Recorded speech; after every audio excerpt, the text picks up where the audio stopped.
Assalamualaikum warahmatullahi wabarakatuh. Perkenalkan, nama saya Nyayu Afriza Al-Husna. Saya merupakan lulusan dari Universitas Sriwijaya, Fakultas Ekonomi, jurusan Manajemen, Konsentrasi Keuangan. Saya berusia 24 tahun. Saat ini saya berdomisili di Jalan Mujahidin, Lorong Sobato 1, Palembang. Adapun pengalaman kerja yang saya miliki, saya pernah tergabung dalam anggota kelompok penyelenggara pemungutan suara pada pemilu tahun 2024. Sebagai anggota KPPS, saya bertanggung jawab dalam proses pengorganisasian pemungutan suara pada hari pemilihan, termasuk persiapan dan penyelesaian tugas dengan cermat, serta memastikan proses pemilihan berjalan dengan lancar, melakukan perhitungan suara dengan teliti, dan terlibat langsung dalam pelaporan hasil pemilihan kepada instansi terkait sesuai dengan prosedur yang berlaku. Dari proses saya menjadi anggota KPPS, saya belajar mengenai bagaimana cara berkoordinasi, mengadministrasi, bekerja sama, serta berkomunikasi, dan melayani daftar pilih dengan baik. Selain menjadi anggota KPPS, saya juga pernah bekerja sebagai kru wedding organizer, di mana posisi saya sebagai kru checker. Saya bertanggung jawab dalam menghitung jumlah para undangan yang hadir, serta mengidentifikasikan siapa saja tamu undangan VIP yang hadir.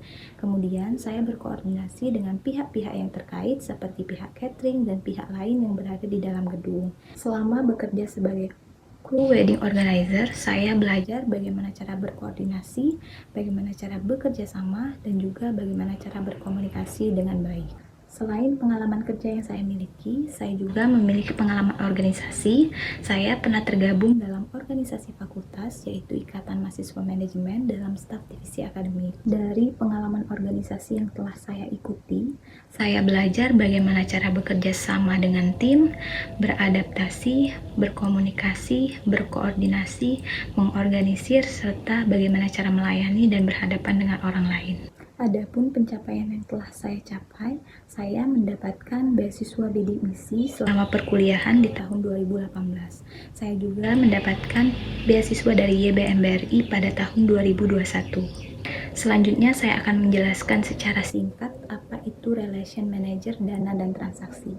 Tugas dan tanggung jawab dari Relation Manager Dana dan Transaksi yaitu melakukan kegiatan identifikasi potensi dan kompetensi bisnis dana, pemasaran terpadu dan monitoring portofolio dana, serta jasa bank lainnya. Selanjutnya, kelebihan dan kelemahan dari produk Bank BRI. Kelebihan dari produk Bank BRI yang pertama, produk yang ditawarkan beragam sehingga bisa disesuaikan dengan kebutuhan nasabah, mulai dari individu atau pribadi, baik untuk dewasa hingga tabungan untuk anak sekolahan, tabungan perusahaan, serta UMKM, serta berbagai pinjaman dan kredit yang turut menjadi pilihan dari nasabah. Selanjutnya yaitu adanya layanan digital yang memberikan kemudahan bertransaksi yang dapat dilakukan di mana saja dan kapan saja. Mulai dari mobile banking, internet banking, juga SMS banking yang dapat digunakan untuk melakukan berbagai transaksi seperti cek saldo, pembayaran tagihan, pembelian, mutasi rekening, transfer, dan lain-lain. Kelemahan dari produk Bank BRI yang pertama, sewaktu-waktu bisa terjadi kendala pada layanan digital. Seperti yang kita ketahui bahwa dalam dunia digital semua tidak selalu berjalan dengan mulus. Terkadang ada saja kendala yang menjadi masalah pada sistem seperti masalah server, pembaruan fitur, jaringan, dan lain-lain. Namun demikian, biasanya kendala ini hanya berjalan selama hitungan jam saja, tidak sampai memakan waktu berhari-hari. Yang kedua yaitu adanya tarif atau biaya transfer ke bank lain. Sudah bukan menjadi rahasia umum lagi bahwa transfer tanpa biaya hanya diperuntukkan jika transfer bank dengan jenis bank yang sama. Akan tetapi, untuk transfer dengan tujuan bank lain dikenakan biaya tambahan yang akan dipotong secara otomatis dari saldo yang Anda miliki. Biaya tersebut merupakan biaya administrasi yang disesuaikan dengan jumlah transfer yang dilakukan. Strategi yang akan dipilih untuk mencapai target dana yang ditargetkan kepada kita, yang pertama, melakukan riset pasar. Seperti yang sudah kita ketahui juga, bahwasanya masyarakat itu senantiasa berubah, baik dari segi selera, keinginan, kebutuhan. Mereka jauh lebih pintar, dalam memilih mana produk yang sesuai dengan kebutuhan dan keinginan mereka, mana yang tidak. Untuk itu, yang perlu kita lakukan adalah mengikuti kebiasaan dari nasabah dalam menciptakan sistem penjualan dan produk. Agar mencapai hasil yang maksimal, perlu dilakukannya riset terlebih dahulu. Melalui riset pasar, kita bisa menemukan kebiasaan-kebiasaan dari nasabah, tren industri yang ada pada saat itu, kebutuhan pasar, serta persaingan. Dengan begitu, kita bisa mengembangkan strategi dan memanfaatkan peluang yang ada. Selanjutnya, menjalin hubungan yang baik dengan nasabah atau relasi. Hubungan kerjasama yang baik dengan mitra merupakan kunci vital agar bisnis mencapai target yang diinginkan. Untuk menjaga hubungan kerjasama yang baik dengan nasabah, kita perlu menjaga komunikasi dengan baik untuk menumbuhkan sikap saling hormat, rasa percaya terhadap perusahaan, serta memiliki kesamaan visi dan misi. Yang ketiga, dengan melakukan inovasi dan promosi.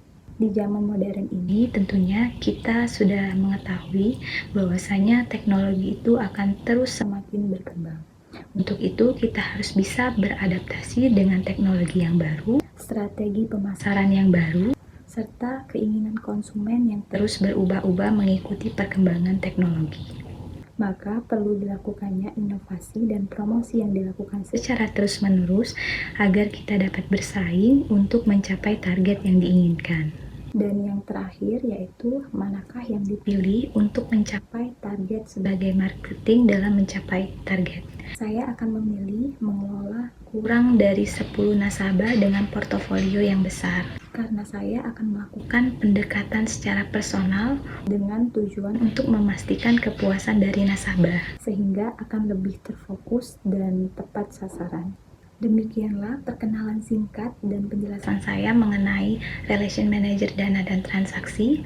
Lebih kurangnya saya mohon maaf. Semoga saya diberikan kesempatan untuk dapat bergabung pada Bank BRI sebagai Relation Manager Dana dan Transaksi dan memberikan kontribusi serta dedikasi sepenuhnya kepada Bank BRI. Terima kasih. Wassalamualaikum warahmatullahi wabarakatuh.